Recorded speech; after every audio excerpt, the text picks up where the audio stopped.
नमस्कार, मेरे चैनल में आपका स्वागत है। आपने ये सुना ही होगा कि एक विचार आपके जीवन को बदल सकता है, तो जीवन में अच्छे विचार को जरूर से शामिल करें। चलो तो अब हम शुरू करते हैं। आचार्य चाणक्य कहते हैं, उस व्यक्ति ने धरती पर ही स्वर्ग पा लिया जिसका पुत्र आज्ञाकारी है, जिसकी पत्नी उसकी इच्छा के अनुरूप व्यवहार करती है, जिसे अपने धन पर संतोष है। पुत्र वही है जो पिता का कहना मानता हो, पिता वही है जो पुत्रों का पालन पोषण करे, मित्र वही है जिस पर आप विश्वास कर सकते हो, और पत्नी वही है जिससे सुख प्राप्त हो। ऐसे लोगों से बचें जो आपके मुंह पर तो मीठी बातें करते हैं, लेकिन आपके पीठ पीछे आपको बर्बाद करने की योजना बनाते हैं। ऐसा करने वाले तो उस विष के घड़े के समान हैं जिसकी ऊपरी सतह दूध से भरी है। एक बुरे मित्र पर तो कभी विश्वास ना करें, एक अच्छे मित्र पर भी विश्वास ना करें, क्योंकि अगर ऐसे लोग आपसे रुष्ट होते हैं तो आपके सभी राज से पर्दा खोल देंगे। मन में सोचे हुए कार्य को किसी के सामने प्रकट ना करें, बल्कि मनन पूर्वक उसकी सुरक्षा करते हुए उसे कार्य में परिणत कर दें। मूर्खता दुखदाई है, जवानी भी दुखदाई है, लेकिन इन सबसे कहीं ज्यादा दुखदाई किसी दूसरे के घर जाकर उसका एहसान लेना है। हर पर्वत पर माणिक्य नहीं होते, हर हाथी के सिर पर मणि नहीं होती, सज्जन पुरुष भी हर जगह नहीं होते, और वन में चंदन के वृक्ष भी नहीं होते। बुद्धिमान पिता को अपने पुत्रों को शुभ गुणों की सीख देनी चाहिए, क्योंकि नीतिज्ञ और ज्ञानी व्यक्तियों की ही कुल में पूजा होती है।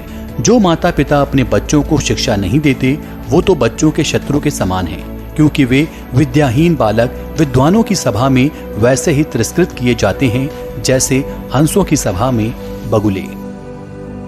लाड़ प्यार से बच्चों में गलत आदतें ढलती हैं, उन्हें कड़ी शिक्षा देने से वे अच्छी आदतें सीखते हैं। इसलिए बच्चों को जरूरत पड़ने पर दंडित करें, ज्यादा लाड ना करें। ऐसा एक भी दिन नहीं जाना चाहिए जब आपने एक श्लोक, आधा श्लोक, चौथाई श्लोक या श्लोक का केवल एक अक्षर नहीं सीखा, या आपने दान अभ्यास या कोई पवित्र कार्य नहीं किया।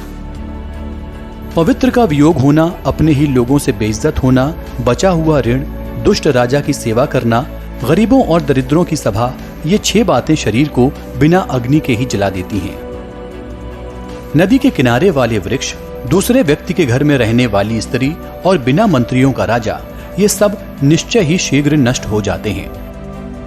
एक ब्राह्मण का बल तेज और विद्या है, एक राजा का बल उसकी सेना में है। प्रजा को पराजित राजा को त्याग देना चाहिए, पक्षियों को फल रहित वृक्ष त्याग देने चाहिए, और मेहमानों को भोजन करने के पश्चात मेजबान के घर से निकल जाना चाहिए। ब्राह्मण दक्षिणा मिलने के पश्चात अपने यजमानों को छोड़ देते हैं, विद्वान विद्या प्राप्ति के बाद गुरु को छोड़ देते हैं, और पशु जले हुए वन को त्याग देते हैं। जो व्यक्ति दुराचारी, कुदृष्टि वाले और बुरे स्थान पर रहने वाले मनुष्य के साथ मित्रता करता है, वह शीघ्र नष्ट हो जाता है। प्रेम और मित्रता बराबर वालों में अच्छी लगती है, राजा के यहाँ नौकरी करने वाले को ही सम्मान मिलता है। अगर आपको ये वीडियो पसंद आए तो इसे लाइक करें और अपने दोस्तों के साथ शेयर करें। इस तरह के और वीडियो के लिए सब्सक्राइब बटन दबाएं और नोटिफिकेशन बेल पर क्लिक करना न भूलें। हमारे अन्य वीडियो भी देखें। देखने के लिए धन्यवाद।